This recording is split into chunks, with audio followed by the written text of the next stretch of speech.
انسان کی یہ ٹریجڈی ہے، یہ المیہ ہے انسان کا.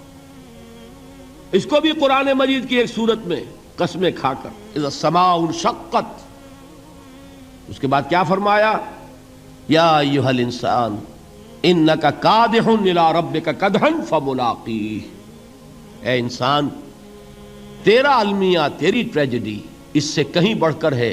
تجھے صدمے پر صدمے جھیلتے ہوئے، مشقت پر مشقت برداشت کرتے ہوئے ایک روز اپنے رب کے حضور میں بھی کھڑا ہونا ہے، جواب دہی بھی کرنی ہے. اس دن کے حساب سے، اس دن کے احساس سے جو بڑے بڑے ہماری امت کے عظیم جو گلے سرسبد ہیں، ان کا یہ حال آپ نے پڑھا ہوگا. حضرت ابوبکر صدیق رضی اللہ تعالی عنہ وہ ایک عجیب کیف کے عالم میں فرمایا کرتے تھے، کاش میں درختوں پر چہچہاتی ہوئی چڑیا ہوتا جس سے حساب کتاب نہیں ہوگا. کاش کہ میں گھاس کا تنکا ہوتا جو آج ہے اور کل آگ میں جلا دیا جاتا ہے، ختم ہو جاتا، اس سے محاسبہ کوئی نہیں. وہ جس کے احساس سے کہ حضرت عمر جو ہے اپنے انتقال کے وقت سخت بے چین تھے. ان کے بیٹے حضرت عبداللہ ابن عمر رضی اللہ تعالی عنہما نے ان کا سر جو ہے وہ اپنے زانوں پر رکھ لیا تو کہا نیچے ڈال دو. ایک عجیب بے کلی اور بے چینی. انہوں نے کہا ابا جان آپ کیوں پریشان ہیں؟ آپ تو عشرہ مبشرہ میں سے ہیں، آپ کو تو اللہ تعالیٰ نے جنت کی بشارت حضور کے ذریعے سے اس دنیا میں دی. حضرت عمر فرماتے ہیں کہ خدا کی قسم اگر قیامت کے دن عمر برابر سرابر پر چھوٹ گیا تو بہت بڑی کامیابی تصور کرے.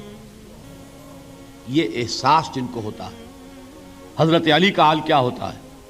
ابھی جو آپ نے حافظ صاحب سے سنا، یہ حضرت علی کا معاملہ ہے کہ ایک تیر پیوست ہو گیا تھا، کسی طرح نکل نہیں رہا تھا.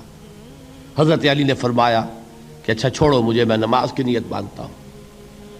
نماز کی نیت پڑھتے تھے تو لرزتے تھے، کانپتے تھے، کس کے سامنے کھڑا ہوں اور کس کے سامنے مجھے ایک دن جواب دہی کے لیے کھڑا ہونا ہوگا. لن تزولا قدم ابن آدم، حضور نے خبر دی ہے ابن آدم کے قدم ہل نہیں سکیں گے. جیسے مجرم کھڑا ہوتا ہے کٹہرے کے اندر، اس کٹہرے میں سے ہل نہیں سکو گے حتی یسأل عن خمس، جب تک کہ 5 چیزوں کا حساب نہ لے لیا جائے. وہ 5 چیزیں کیا ہیں؟ کان کھول کر سنیے. عن عمرہ فیما افناہ، عمر کا حساب دو. یہ 80 برس اور 70 برس ہم نے تمہیں دنیا میں دیے، کہاں ضائع کیے؟ وعن شبابہ فیما ابلاہ، اور خاص طور پر جوانی کا دور، امنگوں کے دن، ولولے ہوتے ہیں، قوت ہوتی ہے، توانائی ہوتی ہے، آدمی چلتے ہوئے زمین پر پاؤں مارتا ہے، قوت جو ہے وہ اپنا اظہار چاہتی ہے. یہ جوانی کہاں گلائی؟ حساب دو، ایک ایک لمحے کا حساب دو.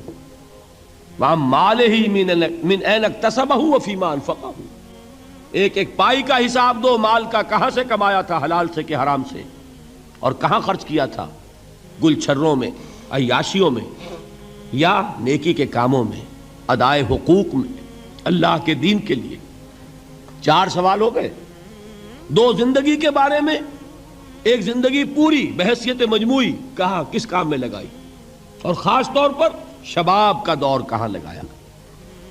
2 سوال مال کے بارے میں، کمایا کہاں سے، حلال سے کہ حرام سے، جائز سے کہ ناجائز سے، خرچ کہاں کیا. اور آخری سوال وَعَمَّا عَمِلَ فِيمَا عَلِمَ، جو علم حاصل کیا تھا اس میں عمل کتنا کیا. علم کے انبار لگاتے چلے گئے اور عمل کے آغاز کی بھی نوبت نہ آئی. یہ علم جو ہے یہ اس روز سب سے بڑا وبال بن جائے گا انسان. اتنا علم اور عمل کچھ نہیں، بجائے کہ کریڈٹ کا ذریعہ بنے یہ الٹا ڈیبٹ کا کھاتا بن جائے گا. یہ جواب دہی کا احساس ہے کہ جس کی وجہ سے انسان کی ٹریجڈی جو ہے وہ دوہری ہے. کوئی حیوان اتنے بوجھ تلے نہیں. مشقت کی، محنت کی، اس زندگی میں ختم ہوئے، اس کے بعد کوئی محاسبہ نہیں. اس کو بھی غالب نے خوب کہا ہے کہ اب تو گھبرا کے یہ کہتے ہیں کہ مر جائیں گے، اور مر کے بھی چین نہ پایا تو کدھر جائیں گے.